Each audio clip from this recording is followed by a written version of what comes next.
Hello guys, welcome back. I just came up with the greatest topic or title ever. Just because heterosexual people get uncomfortable with gayness doesn't mean it doesn't exist.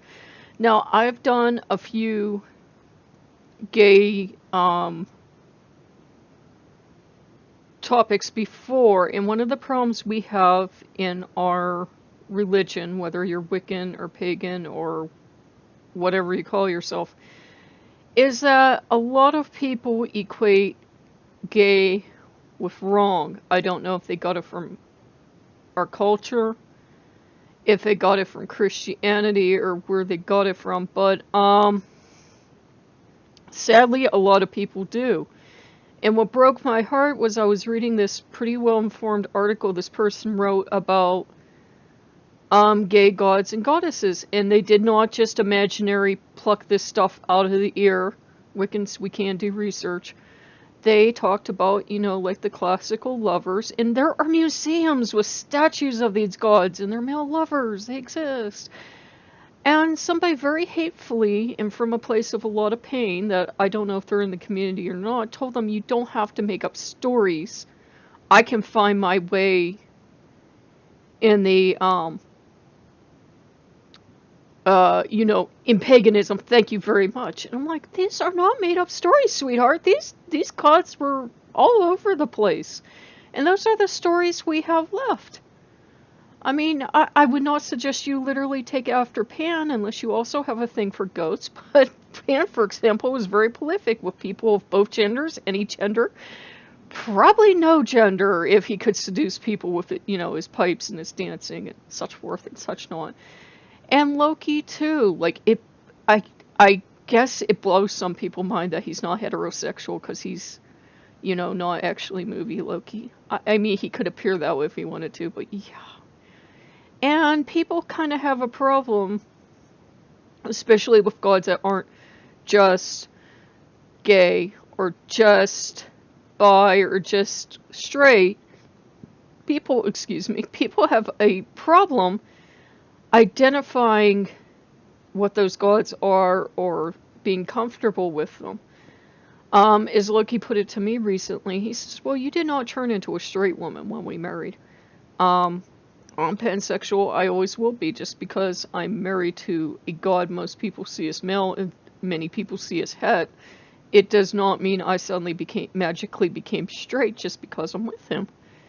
And in the article, the person went on to suggest that, for gay people, why not, and this was a crazy thought, it got shut down for it, but, why not, let's all be crazy and have the god have a gay or bi god and have a lesbian or gay or bi or whatever goddess.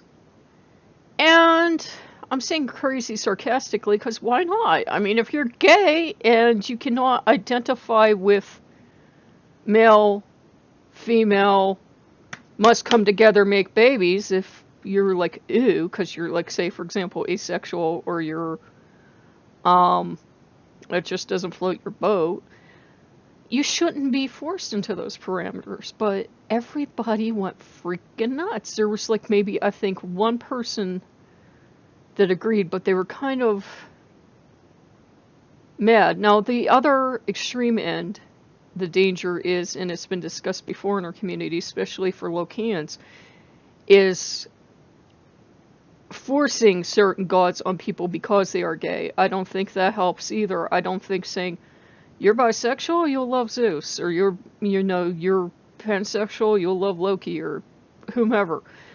It doesn't help to force a god or goddess on people. And it has been said before, because people have very timidly gone onto sites and asked if like a god not known for being gay or being bi could be gay. I saw the nicest thing I saw someone ever say. Someone asked if so-and-so was gay, and the nicest thing the elder said to them, and this was really well done, said that if a god comes to you even if they're not known for being gay, or they're not known for being straight, or they're not known for being whatever. Um, and they want a certain relationship with you, then, by all means. Now, what that relationship entails is between you and divinity. But it was just, you don't see that kind of common sense too much. You don't see people say, well, these gods have been around for hundreds, if not thousands of years, and we don't have all their stories. Maybe they can, since they're gods, maybe they can do what they want, and they don't answer to us. And that was an odd thing. I'm like really tired, and I'm like, my eyebrows aren't working. Yeah, those multivitamins are working really good, aren't they? Now I'm going crazy. Yeah. It was just kind of sad though, because we shouldn't have that in our community. We should have. It's never going to be perfect, because you're going to have homophobic people in all communities. I mean, oh my God, I did a little research on the second set of books for the Percy Jackson series. People just lost their stuff because one of the characters is gay, and you know how people be. And I had experienced that in writing the fan fiction. When I used to write fan fiction, I used to write a lot of gay fan fiction. I could write het, but it was like because I'm pansexual. I was writing it more from a pansexual point of view, and I used to get so much hate from people because I would write this gay stuff, and they're like, "You're sick," and I'm like, "No, I'm actually gay." And I would put disclaimers before every story. I would say this is a lesbian pairing, or this is a gay pairing, and I would point out, like, up till now, we haven't been told if this person's gay or bi or whatever. People just assume that everybody on the planet's heterosexual, and that's really annoying. But I just thought I would bring that up because it's kind of sad that we have gay members in the pagan community that have been so brainwashed and so traumatized they refuse to believe that gods can have any sexuality besides straight. And we have so much proof that, like, there were gods that were patrons of gay marriage, of gay couples. Like Hercules was treated as one. Two other ones, I'm sorry, they're not coming to mind.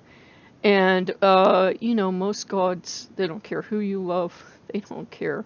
And if it's a thing of god spousing, if they come to you, that's entirely up to them.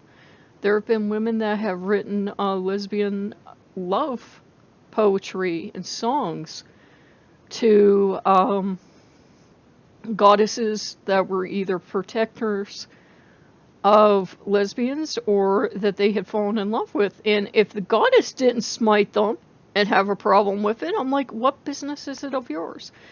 So I just figured I would share that, because I don't do a huge amount of LGBTQ, throw in a couple other alphabet letters, because I figure, most people are going to see Loki their way. They're going to see Loki. There are going to be people you're never going to convince that he's, not heterosexual, and there are going to be people that you're not going to convince whatever.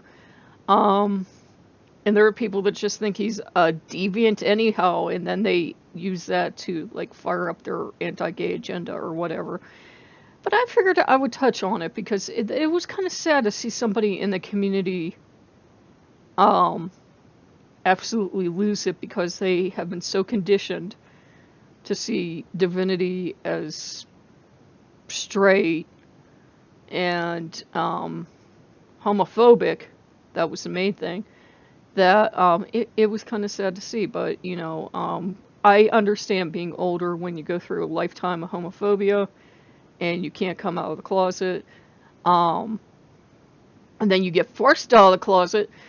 Yeah, I can see that stumbling block, especially if you came from one of the big three where it was a sin, it was a crime, or you could still stay around, but just so you know, you're going to hell or whatever. Yeah, I could see that those people would have issues to work out. And it doesn't just have to be a religious issue. Some people are atheists and they will still find moral grounds to, not approve of homosexuality. And it's like, one, I don't need your approval. And two, where are you getting moral grounds from if there's no God and human existence is just a random accident? I could, like, stab you in the eyes with a pencil and it would be perfectly fine because random chaos, yo. You guys know what I mean. If you're going to take something to an extreme, I'm going to go in the extreme and go 2 feet farther, and I'm going to make you wish you didn't take me to that extreme. Okay. Well, if you guys like what you see, like, comment, subscribe, and I will see you later. Bye-bye.